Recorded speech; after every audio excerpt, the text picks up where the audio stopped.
যি খুদিছে মোৰ যিমানখিনি পাৰোঁ মই গোটেইখিনি সহযোগ কৰিছোঁ। মই কালিও আপোনালোকৰ ওচৰত কৈছিলোঁ মৃত্যুৰ আগমুহূৰ্তলৈকে প্ৰশাসনৰ লগত মই পূৰ্ণ সহযোগিতা কৰিম। তেওঁলোকে যি কয় মোক যেতিয়াই মাতে CID হওক SIT হওক CBI হওক মই প্ৰত্যেকেই ইয়াত নহয় বেলেগত যাব লাগে মই তালৈকে যাম। মই মৃত্যুৰ আগমুহূৰ্তলৈকে যুঁজিম দাদাৰ কাৰণে ন্যায়ৰ কাৰণে। তেওঁলোকৰ তদন্তৰ খাতিৰতে মাতিছে। তেওঁলোকে তাৰ পৰা নিশ্চয় তেওঁলোকে কিবা উপকৃত হৈছে। তাৰ কাৰণে আপোনালোকে নিশ্চয় সুখবৰ এটা পাব তেওঁলোকৰ পৰা যিটো বিচাৰিছে। হয় সকলোখিনি সুধিছে তেওঁলোকে তাৰ ওপৰতো বিবেচনা কৰি তেওঁলোকে বিচাৰ কৰি আছে। আপোনালোকে নিশ্চয় তেওঁলোকৰ পৰা ভাল খবৰ পাব।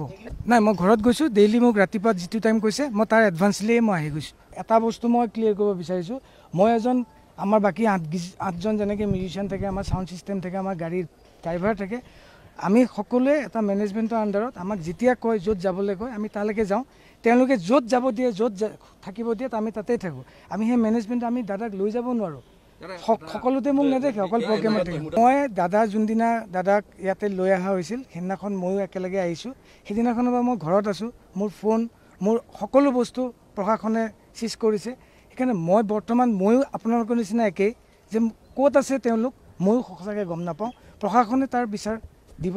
মই প্ৰথম দিনাৰ পৰাই কৈ আছোঁ দাদা সৰু সজাইত থাকোঁতে দাদাৰ অন্ত্যেষ্টিক্ৰিয়াৰ সময়তো মই সদায় যিহেতু ষ্টুডিঅ'ত মই আজি 10-15 বছৰে ৰেকৰ্ডিং কৰি আছিলোঁ সেইটোতো বেলেগেই দাদাৰ লগত নিজৰ এটা ভাই সুলভ ৰিলেশ্যন এটাত আছিলোঁ।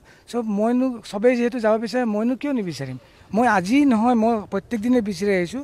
কিন্তু প্ৰশাসনৰ যিটো তাগিদা থাকে তেওঁলোকৰ মতে মই চলিব লাগিব যিহেতু মই এটা আইনৰ কাঠবেৰৰ ভিতৰত আছোঁ। যি খুদিছে মোৰ যিমানখিনি পাৰোঁ মই গোটেইখিনি সহযোগ কৰিছোঁ। মই কালিও আপোনালোকৰ ওচৰত কৈছিলোঁ মৃত্যুৰ আগমুহূৰ্তলৈকে প্ৰশাসনৰ লগত মই পূৰ্ণ সহযোগিতা কৰিম।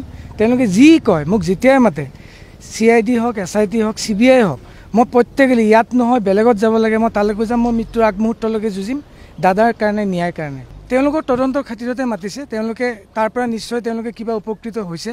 তাৰ কাৰণে আপোনালোকে নিশ্চয় সুখবৰ এটা পাব তেওঁলোকৰ পৰা যিটো বিচাৰিছে। হয় সকলোখিনি সুধিছে তেওঁলোকে তাৰ ওপৰতো বিবেচনা কৰি তেওঁলোকে বিচাৰ কৰি আছে।